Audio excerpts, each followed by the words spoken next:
Hello everyone. So after so long we are back with our another video. So आज की video में हम बात करने वाले हैं कि आप कैसे क्वेश्चन बैंक आईसीएसई का पढ़ो कि आपको 90% अचीव कर सको अपने बोर्ड्स में। ठीक है, तो सबसे इम्पॉर्टेंट जो चीज़ होता है कि आप जो क्वेश्चन बैंक है वो आप दिसंबर में ख़रीदो। ठीक है, दिसंबर में ख़रीदो क्योंकि आप सबसे पहले अपना जो कोर्स का जो बुक है वो एकदम अच्छे से आपका सारा जो कॉन्सेप्ट है इस बुक का एकदम अच्छे से आपको आना चाहिए। आपको हर एक टॉपिक क्लियर होना चाहिए, आपकी अंडरस्टैंडिंग जो होनी चाहिए वो एकदम अच्छी होनी चाहिए क्योंकि आप बहुत बार एग्ज़ाम दे चुके हो और आपको हर चीज़ याद है इस बुक में। ठीक है, उसके बाद जब आपको सारे टॉपिक्स क्लियर है, सारे कॉन्सेप्ट्स क्लियर है, तब आप अपना सीबीएसई आईसीएसई क्वेश्चन बैंक बनाओ, स्टार्ट करो सॉल्व करना। ठीक है, जैसे कि आप कोई क्वेश्चन पे फंस रहे हो, like let me show you. जैसे कि आप इस क्वेश्चन पे फंस रहे हो। ठीक है, तो आप क्या करो, तो अपना वो जो टॉपिक खोलो, ये जो क्वेश्चन है जिस टॉपिक का, उस टॉपिक को अपने बुक में खोलो। ठीक है, उस टॉपिक को पूरा पढ़ो, फिर से पूरा पढ़ो। ठीक है, उसके बाद फिर अपना खुद का एक आंसर फॉर्म करो और उस चीज़ को आप, बिकॉज़ आपने टॉपिक पढ़ लिया है, आपको सब कुछ पता है और उसके बाद आपको ज़रूरत नहीं है आपको उसे रटने की या फिर उसे याद करने की, बिकॉज़ वो आपको ऑलरेडी क्लियर है और अगर ये क्वेश्चन आता है एग्ज़ाम में तो आप कर सकते हो। और बहुत से लोगों का ऐसा रहता है कि हम क्वेश्चन बैंक पढ़े कि नहीं पढ़े। सो गाइज़, पढ़ो, ज़रूर पढ़ो। It is important for you to study the question bank because a lots of questions get repeated. बहुत सारे क्वेश्चंस ऐसे होते हैं जो रिपीट होते हैं। सो आप ज़रूर पढ़ो क्वेश्चन बैंक, सारे क्वेश्चन सॉल्व करो। ठीक है, जैसे कि आप मैथ सॉल्व कर रहे हो। ठीक है, जैसे आप कोई भी इसमें से क्वेश्चन ले लो, आप कोई भी सॉल्व कर रहे हो। ठीक है, इसमें आप कहीं भी फंसते हो, sorry this is physics, maths कहाँ गया हमारा,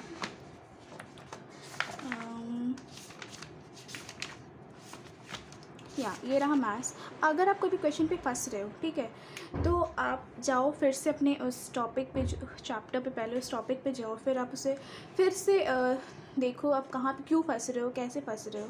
देखो, अगर आप फंस रहे हो ना कोई भी टॉपिक पे, तो मतलब आप क्लियर, आपका कॉन्सेप्ट नहीं है। लेकिन ऐसे क्वेश्चंस होते हैं जहाँ पे लोग फंसते हैं, जहाँ पे बच्चे फंसते हैं, क्योंकि थोड़े ट्रिकी होते हैं questions are little tricky, but ऐसा कभी कभी ही होता है क्योंकि आईसीएसई कभी भी हार्ड क्वेश्चन या बहुत ज़्यादा ही कॉम्प्लिकेटेड क्वेश्चन नहीं सेट करते हैं। लेकिन ऐसे कोई क्वेश्चंस होते हैं जो आपको लगेगा कि हाँ आप इस पर फंस रहे हो या फिर आप ट्रिकी लग रहा है, तो आप उस पेज नंबर को नोट कर लो एक जगह, और जब आप एग्ज़ाम के समय पढ़ रहे हो तो उस पेज नंबर को एक बार खोल के देख लो कि अच्छा यहाँ पे मैं फंस रहा था और यहाँ अभी मुझे यहाँ से फिर से मुझे अच्छे से ये क्वेश्चन देख लेने चाहिए, क्योंकि ये थोड़े डिफरेंट टाइप के क्वेश्चन है जो शायद बोर्ड्स में आ सकता है।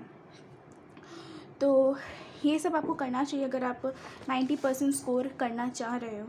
और जो मेन चीज़ है कि आप एकदम थॉरो होना चाहिए आपको बुक। एनसीईआरटी का हर एक sorry I am so messed up all this things.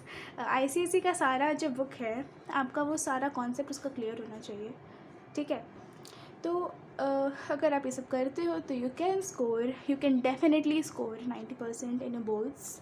और ये कोई भी बड़ी बात नहीं है 90% लाना आईसीएसई में, बिकॉज क्वेश्चंस बहुत ही इजी लेवल के होते हैं। फिज़िक्स केमिस्ट्री भी इजी ही रहता है, it's not so hard, not so complicated, and it is not like you can't score it. So many of you thinking that how I came know I know all these things. Who am I to say it? Because I have done this and I have scored 94.6% in my boards. I have done similar things because in the beginning our teacher, हमारे जो teacher थे, उन्होंने हमें पहले ही बोला था कि इस तरह से अगर आप पढ़ते हो तो आपका परफेक्ट है कि आप 94.6%, 94% या 95% अचीव कर सकते हो बोर्ड्स में। ये कोई बड़ी बात नहीं है। ठीक है, सो तो मैंने भी यही किया था।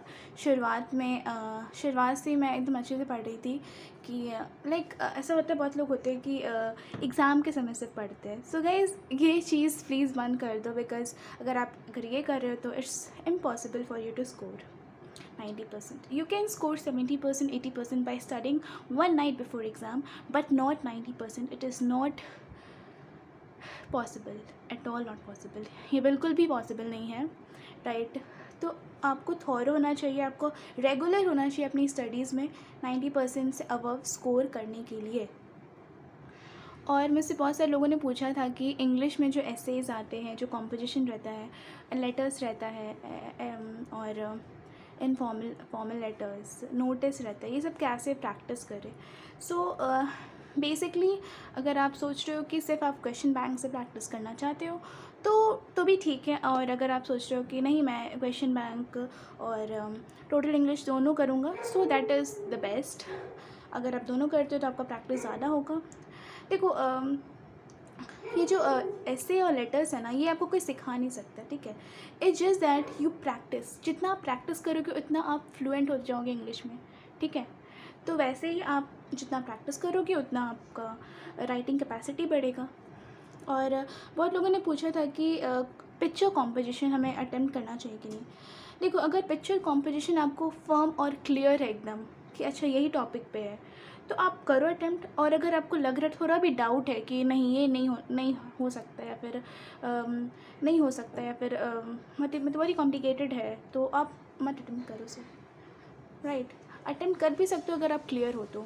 ऐसे बहुत सारे स्कूल्स होते हैं, टीचर्स होते हैं जो मना करते हैं, बट मुझे ऐसा नहीं लगता कि आप नहीं अटेम्प्ट करना चाहिए, बिकॉज़ वो दिया क्यों है, क्योंकि आप अटेम्प्ट करो उसे, राइट। तो आप करो अटेम्प्ट, ज़रूर करो अटेम्प्ट। अगर आप क्लियर हो, आप एकदम कॉन्फिडेंट हो कि अच्छा यही है, यही टॉपिक है, इसी के बारे में हमें लिखना है, तो आप ज़रूर करो। जैसे कि आप देख सकते हो इस पिक्चर कॉम्पोजिशन में, इसमें आप क्लियर हो कि ये चाइल्ड लेबर के बारे में है, तो आप इस तरह के क्वेश्चंस अटेम्प्ट करो। और अगर जिसमें आप नहीं क्लियर हो, जिससे आपको कॉन्फिडेंस नहीं है, तो मत करो, दैट्स इट। सो गाइज़, आज के लिए बस इतना ही। अगर आपको कोई भी क्वेरीज़ है या फिर कोई भी क्वेश्चंस है, तो आप कमेंट बॉक्स में मुझसे क्वेश्चंस पूछ सकते हो, मैं आपका रिप्लाई ज़रूर करूँगी। So till then, take care and bye.